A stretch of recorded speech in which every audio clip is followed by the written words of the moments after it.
Hi ma'am, good morning.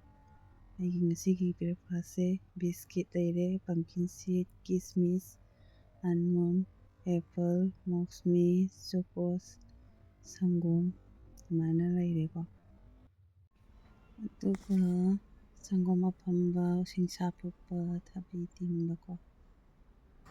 Sumana leire, ay husi breakfast mo bang tawsirage. Hi ma'am, husi breakfast mo bang tawsirage. ahambase siwen thagiko.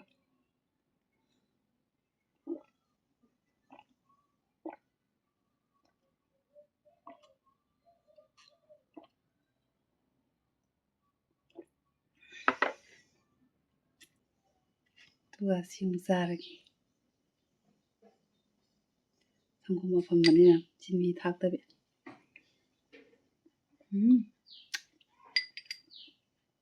Coffee chille.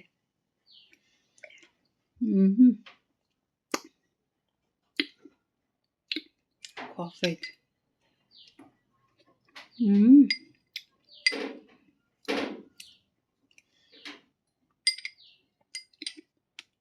Orange.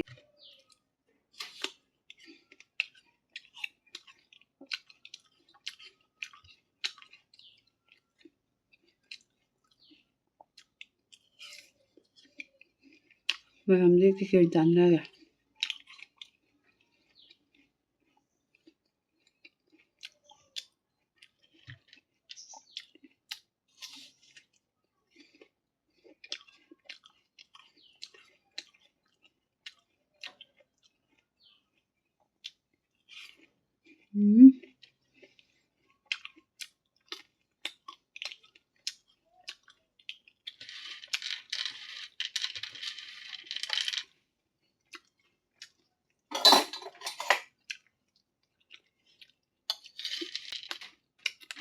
Pumpkin seed.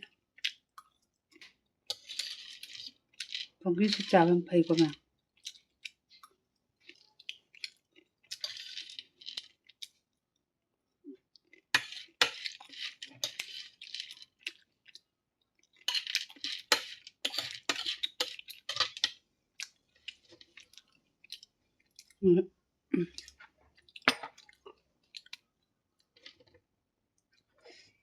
Biscuit sa. Jangan koten. Jangan makan.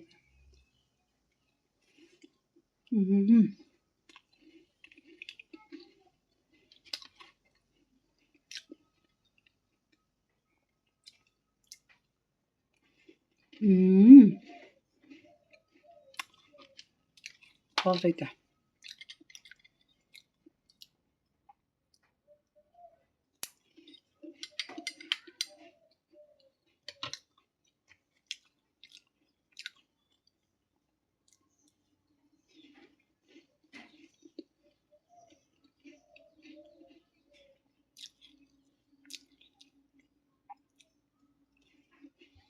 Masa kami na ay nung mubang to.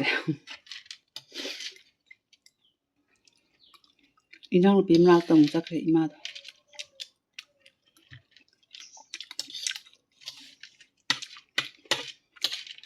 Ma kumamula aga imay mubang to la tong sa kay niya.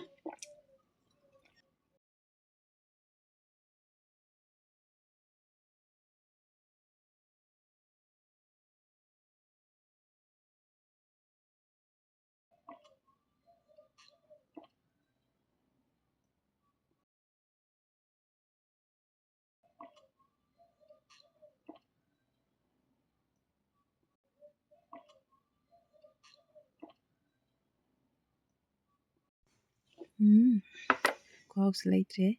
Matang shaida ayi breakfast mo bang to video se Bye bye.